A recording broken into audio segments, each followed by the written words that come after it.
Hello my dear students, मैं हूं Arvind Thakur, director receiver classes and you are watching Arvind Thakur sir classes. इस video में बताने जा रहा हूं group 15 elements, group 16 element, group 17 element, group 18 elements जो हमारे पी ब्लॉक के इंपॉर्टेंट है 12th वाला सेक्शन, और 13 14 जो 11th में आता है। इस पूरा कंप्लीट जो पी ब्लॉक है उसके कुछ इंपॉर्टेंट कंपाउंड्स का प्रॉपर्टीज, जैसे हमारा हाइड्राइड की प्रॉपर्टी डिस्कस करने जा रहा हूं। ग्रुप 15, ग्रुप 16, ग्रुप 17 इनके हाइड्राइड बहुत इंपॉर्टेंट है। सबसे ज्यादा 15 का हाइड्राइड इंपॉर्टेंट है। इनका स्टेबिलिटी, इनका बेसिकेशन, इनका एसिडिकेशन, इनका रिड्यूसिंग और ऑक्सीडाइजिंग कैरेक्टर और मेल्टिंग पॉइंट, बॉइलिंग पॉइंट इनका बेहद इंपॉर्टेंट है। एग्जाम में कहना कंफर्म है। चलिए देखिए इसको, 15 मिनट के वीडियो में कंफर्म है 4 मार्क्स जेई मेन में और 8 मार्क्स नीट में। और से देखो आप सब, ग्रुप 15 के हाइड्राइड्स है। ग्रुप 15 एलिमेंट्स हाइड्रोजन सिलेक्शन का हाइड्राइड फॉर्म करता है और सभी हाइड्राइड इलेक्ट्रॉन रिच हाइड्राइड होता है। सबके सेंट्रल एटम के पास एक एक लोन पेयर रहता है, राइट। अब सबसे इंपॉर्टेंट पॉइंट है मैं बता दूं कि अमोनिया का हाइब्रिडेशन sp3 होता है और इसका जो लोन पेयर है वो sp3 ऑर्बिटल में रहता है। लेकिन इसके बाद अभी इस वीडियो में वो सब उतना पॉइंट डिस्कस करने की जरूरत नहीं है कि यहाँ पे कैसे क्या होता है, लेकिन ये क्लियर इतना बता दे रहा हूं, अभी आप यही दिमाग में रखो। मेरे दूसरे वीडियो में जहां पे मैं हाइब्रिडेशन को एक्सप्लेन किया वहां पे बताया हूं बात, लेकिन अभी डायरेक्ट याद रखो। ये फॉस्फीन से लेकर मींस अमोनिया के बाद जितने भी हमारे हाइड्राइड हैं सबका जो लोन पेयर है वो स्फेरिकल एस ऑर्बिटल में रहता है। केवल अमोनिया के नाइट्रोजन का लोन पेयर sp3 में रहता है। इसका लोन पेयर मींस ph3 का जो लोन पेयर है वो 3s ऑर्बिटल में रहता है। इसका लोन पेयर 4s में रहता है। इसका लोन पेयर 5s में रहता है। इसका लोन पेयर 6s में रहता है। मींस जो स्फेरिकल एस ऑर्बिटल है उसमें ही ये सब लोन पेयर इनका रहता है। याद रखने वाली बात है। दूसरी पॉइंट यह है कि अब इनका ऊपर से नीचे सबसे पहले बॉन्ड एनर्जी देखते हैं। मींस सेंट्रल एटम और हाइड्रोजन के बीच का bond energy, means bond length देख लेते हैं पहले। ई से मैं रिप्रेजेंट कर रहा हूं एलिमेंट को, ग्रुप 15 एलिमेंट्स को ई से रिप्रेजेंट कर रहा हूं, तो E H bond length of EH bond increases। Bond length ऊपर से इंक्रीज हो रहा है क्योंकि सब में हाइड्रोजन तो सेम है, सेंट्रल एटम का साइज बढ़ रहा है। क्योंकि सेंट्रल एटम और हाइड्रोजन, सेंट्रल एटम के पास ही केवल लोन पेयर है, हाइड्रोजन के पास कोई लोन पेयर नहीं है, इसलिए बॉन्ड लेंथ में जो रिलेशन होगा वो उसका इनवर्सली रिलेशन होगा बॉन्ड एनर्जी में। तो चूंकि साइज सेंट्रल एटम का बढ़ रहा है तो ऊपर से नीचे down the group bond length क्या होगा, इंक्रीज होगा। The bond length of EH bond increases। Bond length बढ़ेगा तो बॉन्ड एनर्जी क्या होगा, घटेगा। Bond energy of EH bond decreases. Bond energy अगर डिक्रीज होगा तो थर्मल स्टेबिलिटी डिक्रीज होगा। Thermal stability decreases, right. ऊपर से नीचे मोलिक्यूल को ब्रेक होने का चांस ज्यादा रहेगा। थर्मल स्टेबिलिटी डिक्रीज होगा मींस ऊपर से नीचे, क्योंकि बॉन्ड एनर्जी डिक्रीज हो रहा है तो बॉन्ड इजीली ब्रेक हो जाएगा। थर्मल स्टेबिलिटी में डिक्रीज होगा, इसका मतलब है हुआ कि एलिमेंट और हाइड्रोजन का बॉन्ड के ब्रेक होने का चांस ज्यादा है। मींस हमारा ये हाइड्राइड जो है वो इजिली H रिलीज करेगा। तो H देने वाला, हाइड्रोजन एटम देने वाले को बोलते हैं रिड्यूसिंग एजेंट, इसलिए down the group reducing property increase होगा। Reducing power increases, reducing power increase होगा क्योंकि reducing means hydrogen atom produce करने वाला जो भी कंपाउंड होता है उस सबके पास रिड्यूसिंग पावर होता है, उस सबको बोलते हैं कि वो रिड्यूसिंग एजेंट होता है, इसलिए down the group reducing power यहां इंक्रीज होगा। ग्रुप 13 के हाइड्राइड्स जो है डाउन द ग्रुप, जो ऊपर से नीचे आते हैं, तो सेंट्रल एटम और हाइड्रोजन के बीच का बॉन्ड लेंथ बढ़ रहा है तो बॉन्ड ब्रेक होने का चांस बढ़ रहा है, तो H प्लस रिलीज होने का भी चांस बढ़ रहा है। तो H प्लस रिलीज होने का चांस बढ़ रहा है तो एसिडिकेशन क्या हो रहा है, बढ़ रहा है। डाउन द ग्रुप एसिडिकेशन क्या होगा, इंक्रीज होगा। अभी ऐसे जस्ट मैं बताया हूं कि बेसिकेशन डाउन द ग्रुप डिक्रीज होगा, मींस हाँ बेसिक स्ट्रेंथ दोनों एक साथ में डिस्कस कर दे रहा हूं। अब सबके पास लोन पेयर है तो इसको आप एसिडिकेशन के टर्म से अगर बात करेंगे तो डाउन द ग्रुप हमारे सेंट्रल एटम और हाइड्रोजन के बीच का बॉन्ड लेंथ बढ़ रहा है, तो बॉन्ड एनर्जी घट रहा है, मींस बॉन्ड ब्रेक होने का चांस बढ़ रहा है। जब बॉन्ड ब्रेक होगा तो हाइड्रोजन एटम यहां से H+ बन के भी निकल सकता है और हाइड्रोजन एटम बन के भी निकल सकता है। अगर हाइड्रोजन एटम बन के निकलेगा तो रिड्यूसिंग प्रॉपर्टी बढ़ेगा और H+ निकलेगा तो एसिडिक प्रॉपर्टी बढ़ेगा। तो यहाँ पे down the group acidic property और रिड्यूसिंग प्रॉपर्टी दोनों इंक्रीज होता है, मींस एसिडिक स्ट्रेंथ इंक्रीजेज और रिड्यूसिंग प्रॉपर्टी इंक्रीज होता ही है। अब एसिडिक स्ट्रेंथ इंक्रीज होगा तो पक्का बेसिक स्ट्रेंथ डिक्रीज होगा, लेकिन बेसिक स्ट्रेंथ को डिक्रीज होने के पीछे एक और रीजन है। सबके सेंट्रल एटम के पास लोन पेयर है। बेसिक प्रॉपर्टी क्या होता है? इलेक्ट्रॉन डोनेट करने के टेंडेंसी को हम लोग क्या बोलते हैं? बेसिक स्ट्रेंथ बोलते हैं। मींस जिस कंपाउंड को इलेक्ट्रॉन डोनेट करने का, लोन पे डोनेट करने का जितना ज्यादा टेंडेंसी होगा वो उतना स्ट्रॉन्गर बेस होगा। यहाँ पे अब लोन पेयर डोनेट करने का टेंडेंसी किसको ज्यादा होगा? तो डिपेंड करता है इलेक्ट्रॉन डेंसिटी पे। Electron density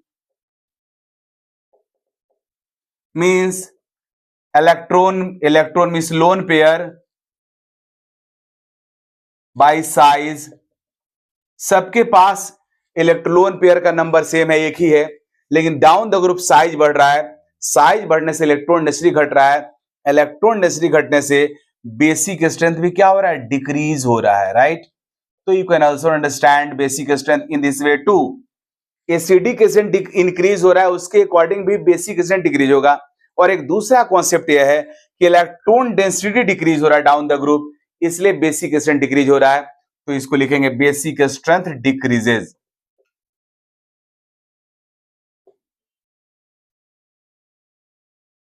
right? अब जो इंपॉर्टेंट पॉइंट है वो इनका मेल्टिंग पॉइंट और बॉइलिंग पॉइंट है। मींस ग्रुप 13 एलिमेंट्स के ग्रुप 15 के जो हाइड्राइड्स हैं, इनका मेल्टिंग पॉइंट और बॉइलिंग पॉइंट का ऑर्डर देखते हैं। इससे एग्जाम में क्वेश्चंस रेगुलर आता है। देखो आप ध्यान से, डाउन द ग्रुप ऊपर से नीचे हम लोग आ रहे हैं, मोलेकुलर वेट इंक्रीज हो रहा है। मोलेकुलर वेट बढ़ने से क्या बढ़ रहा होगा? Vendor Waals force of attraction.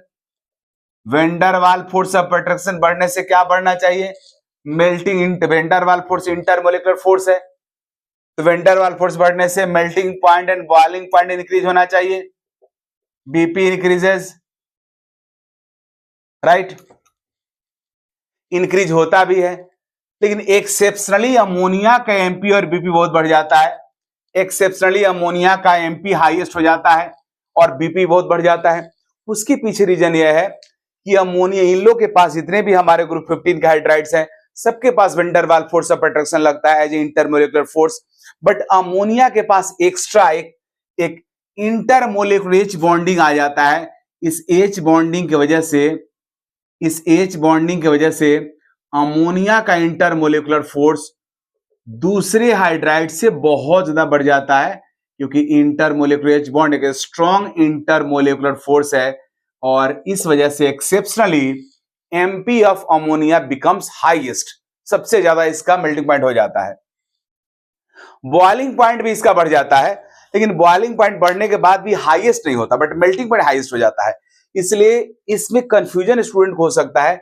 इस वजह से एग्जाम में बहुत बार, मीन सेवरल टाइम्स क्वेश्चन आता है इस सेक्शन से। मेल्टिंग पॉइंट ग्रुप 15 के हाइड्राइड का एकदम रेगुलर होता है। एक्सेप्शनली अमोनिया का हाईएस्ट हो जाता है, क्योंकि वो इंटरमोलिकुलर एच बॉन्ड की वजह से। यही वजह है कि अमोनिया का हाईएस्ट हो गया। उसके बाद क्या होगा? अमोनिया का हाईएस्ट हो गया तो उससे कम किसका होगा? बिस्मथ हाइड्राइड का। फिर उससे कम एंटीमोनी हाइड्राइड का, उससे कम आर्सेनिक हाइड्राइड का, सबसे कम किसका हो जाएगा? फॉस्फिन का, CH3 का। ऐसे अगर एच बॉन्ड नहीं होता तो सबसे कम अमोनिया का होता, उससे ज्यादा इसका होता, उससे इसका होता, लेकिन यहाँ पे हो गया क्योंकि अमोनिया का हाईएस्ट हो गया, इसलिए ऐसा हो जाता है कि सबसे ज्यादा हो जाता है अमोनिया का। ये ट्रेंड हमारा हो गया।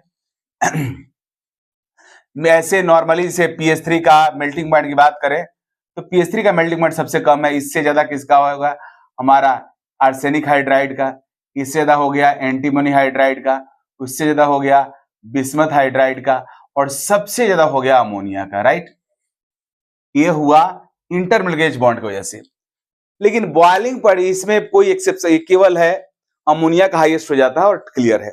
लेकिन बॉइलिंग पॉइंट में होता क्या है, बॉइलिंग पॉइंट में वेरिएशन होता है और कई बार बच्चा मिस्टेक कर देता है और +4 मार्क्स के बदले -1 मिल जाता है। तो बीइंग अलर्ट, आप सबको मैं इसीलिए इंफैटिकली इसको पढ़ा रहा हूं, याद रखना आप सब।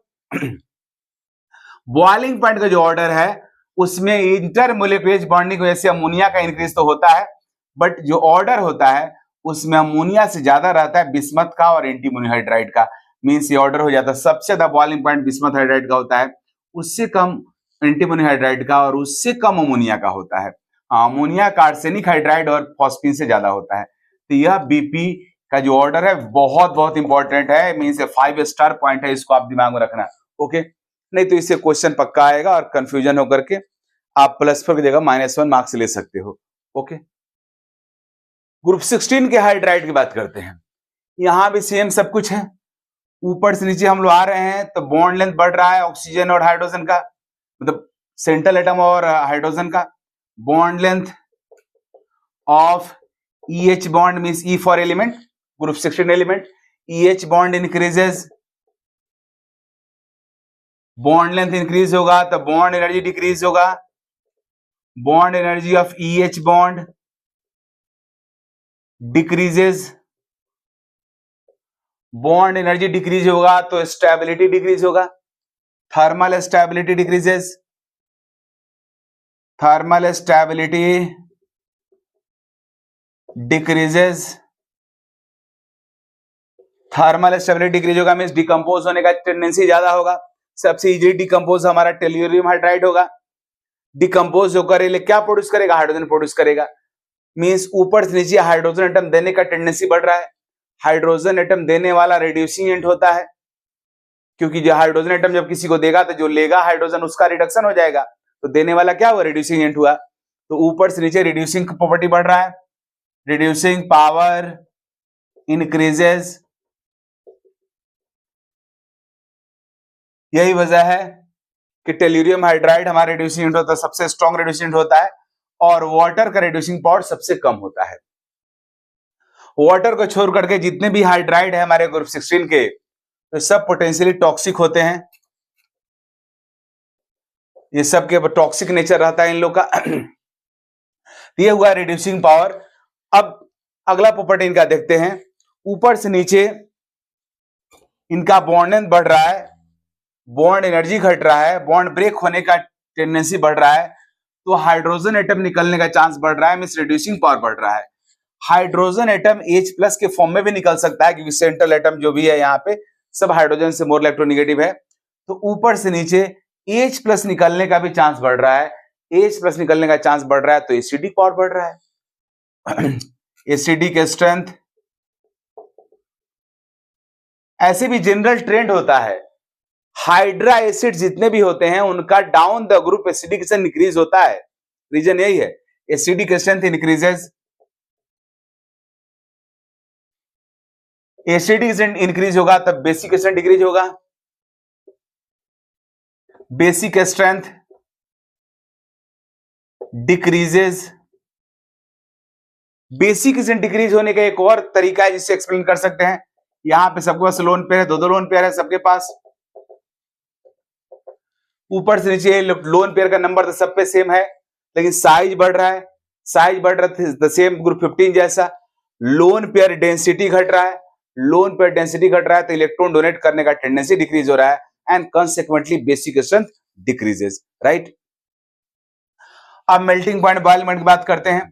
यहां भी ऊपर से नीचे मोलिकुलर बढ़ रहा है तो एम्पियर बीपी बढ़ेगा, वेन डर वाल फोर्स की वजह से बढ़ेगा, मींस एम्पियर बीपी, वेन डर वाल फोर्स इंक्रीजेस, जिसकी वजह से एमपी बीपी इंक्रीज होगा, MP and BP increases, right, ampere BP increase. लेकिन होता क्या है कि यहां भी वाटर के अंदर इंटरमोलिकुलर एच बॉन्डिंग होता है, वाटर वाटर मोलिक्यूल के बीच में एच बॉन्ड होता है। इस एच बॉन्ड की वजह से हमारे वाटर का इंटरमोलिकुलर फोर्स काफी स्ट्रॉन्ग हो जाता है, और जिसकी वजह से हमारे वाटर का एम्पियर बीपी एक्सेप्शनली हाईएस्ट हो जाता है। पूरे ग्रुप 13 के हाइड्राइड में सबसे ज्यादा एम्पियर बीपी वाटर का होता है, मीन्स यहाँ पे नॉर्मल ट्रेंड एम्पियर बीपी का इस तरह से हो जाएगा। सबसे ज्यादा हमारा वाटर का होगा, वाटर से कम फिर किसका होगा, टेल्यूरियम हाइड्राइड का, इससे कम फिर होगा हमारा सेलेनियम हाइड्राइड का, इससे कम होगा हाइड्रोजन सल्फाइड का, राइट। ये ट्रेंड हो जाता है, ओके जी। और यही ट्रेंड बीपी का भी रहता है। इस तरीका से हमारे जो ग्रुप 16 एलिमेंट्स है इनके हाइड्राइड का ट्रेंड हुआ। ये हाइड्राइड का ट्रेंड बहुत बहुत इंपॉर्टेंट है एग्जाम के पॉइंट ऑफ व्यू से। हाइड्राइड से ग्रुप 17 के जो हमारे होते हैं इनका भी एकदम ट्रेंड उसी तरह से रहता है, ऊपर से नीचे बॉन्ड लेंथ बढ़ रहा है, बॉन्ड लेंथ इंक्रीज हो रहा है, bond length increases, bond length increase होगा तो डेफिनेटली बॉन्ड एनर्जी डिक्रीज होगा, बॉन्ड एनर्जी डिक्रीज होगा तो थर्मल स्टेबिलिटी डिक्रीज होगा,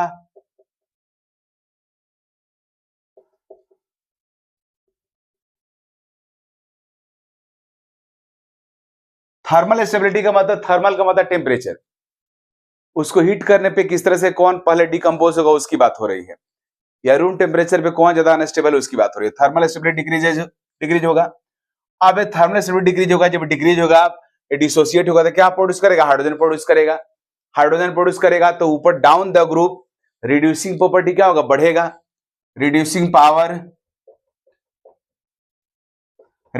पावर इंक्रीजेज, राइट। यही रीजन है कि हमारा HI स्ट्रॉन्गेस्ट रिड्यूसिंग एजेंट होता है। HI हमारा स्ट्रॉन्गेस्ट रिड्यूसिंग एजेंट होता है, राइट। लेकिन डाउन द ग्रुप जो ऊपर से नीचे आएंगे तो एसिडिक स्थिति बढ़ता है, उसके पीछे सेम रीजन है, ऊपर से नीचे बॉन्ड लेंथ बढ़ रहा है तो बॉन्ड ब्रेक होने का चांस बढ़ रहा है, तो हाइड्रोजन को H+ के फॉर्म में भी निकलने का चांस क्या हो रहा है, बढ़ रहा है। यहाँ पे भी हाइड्रोजन H+ के फॉर्म में भी निकल सकता है क्योंकि हाइड्रोजन का इलेक्ट्रोनेगेटिविटी हाइड्रोजन से ज्यादा होता है, इसलिए down the group acidic strength भी इंक्रीज होता है, एसिडिक स्ट्रेंथ इंक्रीजेज, राइट। और ये तो जनरल ट्रेंड है, hydra acidic strength down the group क्या होता है, इंक्रीज होता है, ओके जी। अब इनका मेल्टिंग पॉइंट बॉइलिंग पॉइंट की बात करते हैं, तो मेल्टिंग पॉइंट बॉइलिंग पॉइंट में भी यहां भी सेम ट्रेंड रहता है, ऊपर से नीचे जो हम लोग आ रहे हैं मोलेकुलर वेट इंक्रीज हो रहा है, वेंडर वाल फोर्स इंक्रीज होगा, and consequently MP and BP will increase,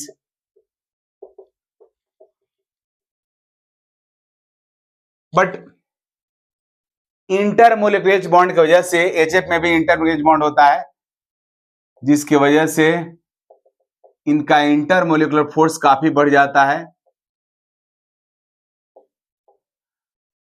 और इनका melting point boiling point very high हो जाता है। मेल्टिंग बॉइलिंग पॉइंट तो एकदम बॉइलिंग पॉइंट की अगर बात करें तो इन HF का हाईएस्ट हो जाता है, सबसे ज्यादा HF का हो गया, HF से कम फिर किसका होता है, HI का, HI से कम HBr का, HBr से कम HCl का। लेकिन बॉइलिंग पॉइंट में ट्रेंड है, लेकिन मेल्टिंग पॉइंट में क्या रहता है कि मेल्टिंग पॉइंट HI का सबसे ज्यादा रहता है, HI से कम HF का रहता है, मींस HF का बढ़ता है इंटरमोलिकुलर बॉन्ड की वजह से, लेकिन हमारे HI से नहीं बढ़ता है, मींस HCl और HBr ज्यादा होता है, लेकिन मेल्टिंग पॉइंट हाईएस्ट होता है HI का। यही सब पॉइंट याद रखना है, HI का हाईएस्ट 2 नंबर पे हमारा आया होगा HF, उसके बाद रहेगा HBr और सबसे कम रहता है HCl। ये इनके मेल्टिंग पॉइंट का ट्रेंड है हमारे जितने भी हाइड्राइड है ग्रुप 17 के। अब इसमें ग्रुप 17 के जो हमारे हैलोजन हैं इनका बॉन्ड एनर्जी भी काफी इंपॉर्टेंस रखता है, इनके बॉन्ड एनर्जी से रिलेटेड बहुत सारा क्वेश्चन आता है। जैसे हमारे ये जितने भी F2 है, F2 Cl2 Br2 I2, इनका बॉन्ड एनर्जी और बॉन्ड लेंथ की बात करते हैं। अगर बॉन्ड लेंथ की बात करेंगे तो fluorine fluorine, chlorine chlorine, bromine bromine and iodine iodine. Bond length की बात करते हैं तो बॉन्ड लेंथ तो एटम के साइज पे डिपेंड करता है, जिस एटम के जो बॉन्ड फॉर्म्ड रहता है उनके साइज पे डिपेंड करता है बॉन्ड लेंथ। तो सबसे छोटा साइज फ्लोरीन का है तो बॉन्ड लेंथ फ्लोरीन फ्लोरीन सबसे कम होगा, इससे बड़ा सबसे छोटा bond length fluorine fluorine bond का होगा, इससे बड़ा क्लोरीन क्लोरीन का होगा, इससे बड़ा ब्रोमीन ब्रोमीन का होगा, सबसे बड़ा आयोडीन आयोडीन का होगा, राइट। तो बॉन्ड लेंथ का ऑर्डर करेक्ट है, लेकिन यहाँ पे जो बॉन्ड एनर्जी का ऑर्डर होता है वो सबसे ज्यादा बॉन्ड एनर्जी होता है क्लोरीन क्लोरीन बॉन्ड का, उससे कम होता है ब्रोमीन ब्रोमीन बॉन्ड का, उससे कम होता है फ्लोरीन फ्लोरीन बॉन्ड का, सबसे कम होता है आयोडीन आयोडीन बॉन्ड का। अब ऐसा कैसे हो जाता है? बॉन्ड लेंथ बॉन्ड एनर्जी का इनवर्सली वाला रिलेशन यहाँ फॉलो क्यों नहीं हो रहा है? तो उसके पीछे रीजन ये है कि यहाँ पे दोनों बॉन्ड एटम का लोन पेयर है, दोनों बॉन्ड एटम का लोन पेयर होने की वजह से मोलेकुल के अंदर bond pair lone pair repulsive force आ जाता है, और इस रिपल्सिव फोर्स की वजह से बॉन्ड लेंथ और बॉन्ड एनर्जी के बीच का जो इनवर्सली प्रोपोर्शनल वाला रिलेशनशिप होता है वो डिस्ट्रॉय हो जाता है, राइट। अब चूंकि यहाँ पे फ्लोरीन का साइज सबसे छोटा है, तो फ्लोरीन फ्लोरीन का जो लोन पेयर है वो काफी करीब रहता है, जिसकी वजह से यहाँ पे loan pair repulsive force very high होता है, और रिपल्सिव फोर्स ज्यादा होने की वजह से फ्लोरीन फ्लोरीन को अलग करने में एनर्जी का रिक्वायरमेंट कम हो जाता है, और इसके वजह से उनका बॉन्ड एनर्जी घट जाता है, और फ्लोरीन का F2 का बॉन्ड एनर्जी Cl2 और Br2 दोनों से कम हो जाता है, राइट। तो this is the reason behind this, okay. तो ये हमारा ग्रुप 17 के बारे में है। ग्रुप 18 हमारे नोबल गैसेस हैं, वो तो कोई कंपाउंड दूसरे से फॉर्म करता नहीं है, तो उनके मेल्टिंग पॉइंट बॉइलिंग पॉइंट तो डिस्कस हो चुका है। अब ग्रुप 13 का हाइड्राइड मैं पहले वाले वीडियो में बता चुका हूं। ग्रुप 14 का हाइड्राइड, ग्रुप 14 का जो हाइड्राइड होता है उनका स्टेबिलिटी मींस का जो ट्रेंड होता है वही रहता है नॉर्मल जो हमारा है। ग्रुप 14 वाले में कार्बन का हाइड्राइड सबसे स्टेबल होता है, और ग्रुप 13 में मैं बता चुका हूं आपको पिछले वीडियो में, राइट। मेन हाइड्राइड का जो इंपॉर्टेंस रोल था वो 15 से लेकर के हमारा 17 तक। इस तरीका से वीडियो कंप्लीट हुआ। आप इसको लाइक कीजिए, सब्सक्राइब कीजिए चैनल को, अगर आपको अच्छा लगता है तो शेयर भी कीजिए। यह बहुत काम का वीडियो है, ओके, थैंक यू।